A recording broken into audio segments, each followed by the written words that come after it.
अस्सलाम वालेकुम दोस्तों, साहिल ट्रिक्स में आपको खुशामदीद कहता हूँ। दोस्तों उम्मीद करता हूँ कि आप ठीक ठाक होंगे। दोस्तों सऊदी अरबिया में कत्ल समेत बड़े जराइम के लिए सर कलम करने की सज़ा जो है वो मौजूद है।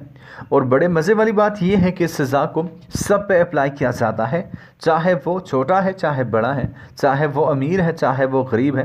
हत्ता कि शाही ख़ानदान से ताल्लुक़ रखने वाले अफराद भी अगर ऐसे कोई जुर्म करते हैं तो उन पर भी इस चीज़ को लागू किया जाता है। बहुत सारे वाक़यात ऐसे भरे पड़े हैं जहाँ पे कातिल के गर्दन उड़ाते वक्त अजीब वाक़यात जो है वो सामने आ जाते हैं। आज के वीडियो भी इसी टॉपिक से रिलेटेड है। दोस्तों इससे पहले कि इस वीडियो में आगे बढ़ा जाए, एक इम्पोर्टेंट चीज़ आपको जो है वो बताता चलूँ कि कातिल मतलब अगर कोई बाप अपने बेटे के कातिल को माफ़ करने का सोचेगा भी, मतलब ये बड़े नेकी वाली बात है, लेकिन उस बाप पे क्या गुजरती होगी। ऐसा ही एक वाक़या जो है वो मक्का मुकरमा के रीजन लेस कमिश्नरी में मुकीम सऊदी शहरी ने अपने बेटे के कातिल को जो है वो माफ़ करने का ऐलान जो है वो किया।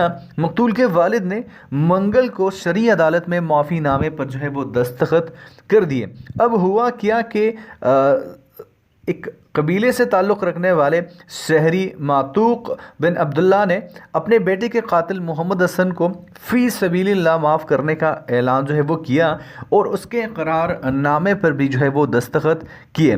4 साल पहले उसके बेटे को जो है वो कत्ल किया गया और यहाँ पे बड़े जिगर रखने वाले बाप ने अपने बेटे के कातिल को जो है वो माफ़ किया और मंगल को शरई अदालत में माफ़ी नामे पे जो है वो दस्तखत कर लिए। साल भी कबीले से ताल्लुक़ रखने वाले इस बड़े जिगर वाले आदमी ने अपने बेटे के कातिल को जो है वो माफ़ कर दिया। काफ़ी बड़ी सबक जो है हमें जो है वो मिल जाती है। तो दोस्तों मिलता हूँ आपसे एक नए वीडियो के साथ, तब तक ले दीजिए इजाज़त। अल्लाह हाफ़िज़।